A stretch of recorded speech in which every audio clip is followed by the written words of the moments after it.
নারকেল চিংড়ি বরিশালের একটি বিখ্যাত খাবার। তো আজকে আমি আপনাদের সাথে এই রেসিপিটি শেয়ার করতে চলে এসেছি। আর এই রেসিপিটি খুব মজাদার একটা রেসিপি। ছোটোবেলায় নানি দাদিদের হাতে এই রেসিপি খেয়েছি, তারপর একটু বড় হওয়ার পর মার হাতেও খেয়েছি, কিন্তু এখন আর ওরকমভাবে প্রচলিত নেই এই রেসিপিটি। তাই আপনাদের সাথে আজকে শেয়ার করতে চলে আসলাম নারকেল চিংড়ি। তো ফার্স্টে আমি কিন্তু চিংড়ি মাছগুলো কুটে বেছে নিয়েছি। দেখতেই পাচ্ছেন মিডিয়াম সাইজের চিংড়ি নিয়েছি। এখানে কিন্তু যে কোনো সাইজের চিংড়ি ইউজ করা যায়। তো আপনারা যে রকমের চিংড়ি খেতে পছন্দ করেন সেই রকমের চিংড়ি নিয়ে নেবেন। আর এখানে আমি কিন্তু নারকেল বাটা নিয়ে নিয়েছি 1 কাপ পরিমাণে। আর ফার্স্টেই আমি প্যান বসিয়ে দিয়েছি কড়াই। তো কড়াইটা গরম হতে দিয়ে দিয়েছি। এখন কড়াইতে পরিমাণ মতন তেল দিয়ে দেব। আর এই রেসিপিটি রান্না করতে কিন্তু তেলের পরিমাণটা কিন্তু একটু মোটামুটি বেশিই লাগে। তো এই তো দেখতেই পাচ্ছেন আমি 1 কাপ পরিমাণে তেল দিয়ে দিয়েছি, আর তাতে 1.5 কাপ পরিমাণে পেঁয়াজ কুচি দিয়ে দিয়েছি। যেহেতু এটা চিংড়ি মাছ ভুনা, সেখানে একটু পেঁয়াজ কুচিটা বেশিই লাগবে। তো দেখতেই পাচ্ছেন আমি পেঁয়াজ কুচিটা দিয়ে ভালোভাবে একটু নেড়েচেড়ে হালকা ব্রাউন কালার করে নেব। তারপর এখানে আমি অ্যাড করব নারকেল বাটাটা। নারকেল বাটা আর পেঁয়াজ দুটোই আমি সুন্দর করে তেলের উপরে ভেজে নেব। এই নারকেল বাটাটা কিন্তু যতটা পরিমাণে ভাজা হবে তেলের উপরে, ততটাই সেন্ট বের হবে, আলাদা একটা ঘ্রাণ বের হবে এবং টেস্টটাও খুব ভালো হবে। তো আপনারা কিন্তু এই রেসিপিটি করলে অবশ্যই নারকেলটাকে খুব ভালো করে ভেজে নেবেন। তো দেখতেই পাচ্ছেন আমি কিন্তু অল্প আছে সুন্দর করে পেঁয়াজ এবং নারকেল বাটাটা ভেজে নিচ্ছি। এই তো আলতো হাতে নেড়ে চেড়ে আমি সুন্দর করে কিন্তু ভেজে নিচ্ছি। এটা দিয়ে যখন একটা আলাদা ঘ্রাণ বের হবে নারকেল ভাজার, তখন আমি অন্য মশলাগুলো অ্যাড করব। তো নেড়ে চেড়ে ভেজে নিয়েছি, আর এখান থেকে অনেকটা পরিমাণে পানি বের হয়ে গেছে নারকেল এবং পেঁয়াজ দিয়ে। তো এখানে আমি এখন অ্যাড করছি সব ধরনের মশলা। তো এখানে ফার্স্টেই আমি দিয়ে দিয়েছি পেঁয়াজ এবং রসুন বাটা, তারপর দিয়ে দিয়েছি জিরা এবং ধনিয়া গুঁড়ো। তো এখন ভালোভাবে আমি মিক্স করে নিচ্ছি। তো এই মশলাটাও কিন্তু আমি ভালোভাবে এটার সাথে মিক্স করে ভেজে নেব। দেখতেই পাচ্ছেন নেড়ে চেড়ে কিন্তু আমি ভেজে নিচ্ছি। মশলা কিন্তু যত কষানো হয়, যত ভাজা হয়, তরকারির স্বাদও কিন্তু ততটাই ভালো লাগে। তো এখানে আমি হালকা একটুখানি পরিমাণে পানি দিয়ে মশলাটাকে কিন্তু আর একটু কষিয়ে নিচ্ছি। দেখতেই পাচ্ছেন। তো মশলাটা ভালোভাবে আমি কষিয়ে নেব। তারপরে এখানে আমি গুঁড়ো মশলাগুলো অ্যাড করব।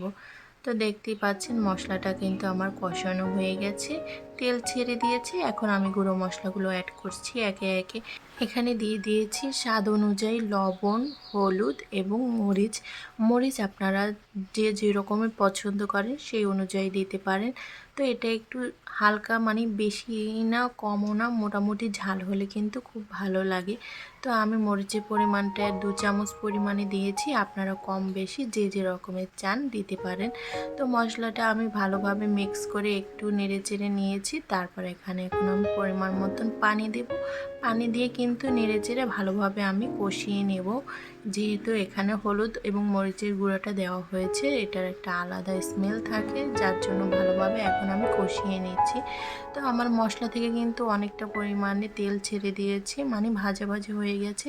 এখন আমি এখানে পরিমাণ মতন কাঁচামরিচ দিয়ে দিয়েছি। যেহেতু বললাম এটা একটু ঝাল ঝাল হলে ভালো লাগে, তাই আমি একটু বেশি পরিমাণেই কাঁচামরিচ দিয়েছি। আপনারা যে যার মতন দিতে পারেন, একটা দুটো। তো দেখতেই পাচ্ছেন তেল ছেড়ে দিয়েছে, মশলাটা ভাজা ভাজা হয়ে গিয়েছে। এখন আমি এখানে আরেকটু পানি দিয়ে ভালোভাবে কষিয়ে নেব। তো আর সামান্য পরিমাণে আমি এখানে পানি দিয়েছি। দেখতেই পাচ্ছেন ভাজা ভাজা হয়ে গেছে। এখন কিন্তু আমি এখানে মেন উপাদান সেটা ইউজ করব। তো দেখতেই পাচ্ছেন মশলাটার কালারটাও কিন্তু খুব সুন্দর এসেছে, আর এভাবে রান্না করলেই খেতেও কিন্তু দুর্দান্ত লাগে।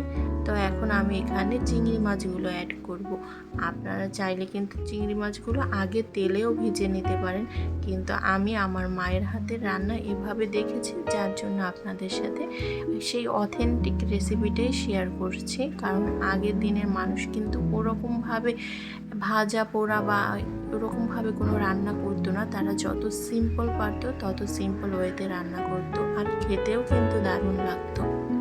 তো তো দেখতেই পেলেন ঢাকনা লাগিয়ে কিন্তু আমি 2 মিনিট কষিয়ে নিয়েছি চিংড়ি মাছটা। এখন একটু নেড়ে চেড়ে দিচ্ছি। তো নেড়ে চেড়ে দিয়ে তারপর কিন্তু আমি এখানে সামান্য পরিমাণে পানি দেব, যেহেতু এখানে চিংড়ি মাছ এটা সিদ্ধ হতে খুব একটা সময় লাগবে না, আর তাই অতটা পানিও লাগে না, যার জন্য সেই অনুযায়ী বুঝে আমি এখানে 1.5 কাপ পরিমাণে পানি দিয়ে দিয়েছি, যাতে চিংড়ি মাছটাও সিদ্ধ হয়ে যায়, মশলাটাও সাথে সাথে এখানে কষানো হয়ে যায়। আর একটু এখন ঢাকনা লাগিয়ে আমি কিন্তু 5 মিনিট রান্না করব। তো দেখতেই পাচ্ছেন ঢাকনাটা লাগিয়ে দিচ্ছি, তরকারিটা কিন্তু ফুটছে। তো 5 মিনিট পরে আমি এখন ঢাকনা তুলে দেখব তরকারিটার কি অবস্থা। তো অনেকটাই ঝোলের পানি কিন্তু টেনে গিয়েছে, আর কালারটাও মাশাআল্লাহ অনেক সুন্দর এসেছে। এখন কিন্তু আমি আবার একটু নেড়ে দিচ্ছি তলাতে যাতে না লেগে যায়। দেখতেই পাচ্ছেন মাশাআল্লাহ তরকারিটা কিন্তু অনেকটা সুন্দর একটা গ্রেভি হয়েছে। তো দেখতেই পাচ্ছেন এখন কিন্তু আমি এখানে আবার একটু ঢাকনা লাগিয়ে 2 মিনিটের জন্য রেখে দেব, যাতে ঝোলটা আর একটু টেনে যায়। তো তেলটাও কিন্তু ছেড়ে দিয়েছে, আপনারা চাইলে এই পর্যায়েও তুলে নিতে পারেন, কিন্তু আমি চাচ্ছিলাম আর একটু ভাজা ভাজা হোক, যার জন্য ঢাকনা লাগিয়ে 2 মিনিট কুক করে নিয়েছি। আর এই যে আমার ফাইনাল লুক দেখতেই পাচ্ছেন, নারকেল চিংড়ির মজাদার একটা রেসিপি। আপনারা বাসায় অবশ্যই ট্রাই করে দেখবেন, ইনশাল্লাহ আপনাদের ভালো লাগবে। তো নেড়ে চেড়ে এখন আমি আপনাদের সার্ভিং ডিশে সার্ভ করে দেখাবো। তো দেখতেই পাচ্ছেন চিংড়ি মাছ ভুনাটা কতটা লোভনীয় হয়েছে, আর মাশাআল্লাহ একটা কালার আসছে অসাধারণ। তো এখন আমি আপনাদের সার্ভ করে দেখাচ্ছি। এই যে আমার চিংড়ি মাছ ভুনার ফাইনাল লুক, দেখতেই পাচ্ছেন কতটা লোভনীয় লাগছে। আর অবশ্যই বাসায় এটা ট্রাই করে দেখবেন, আমি যেভাবে রান্না করেছি অবশ্যই ভালো লাগবে ইনশাল্লাহ। এটা বরিশালের একটি আঞ্চলিক খাবার। তো আমি আমার মতো করে ট্রাই করেছি, যেরকমভাবে আমি আমার মায়ের কাছ দিয়ে শিখেছি। যদি আমার ভিডিওটি ভালো লাগে অবশ্যই একটি লাইক কমেন্ট করতে ভুলবেন না, আর যদি ভুলভ্রান্তি হয় কেউ বুঝে থাকেন অবশ্যই কমেন্ট করে জানাবেন। সবাই ভালো থাকবেন, সুস্থ থাকবেন, আল্লাহ হাফেজ।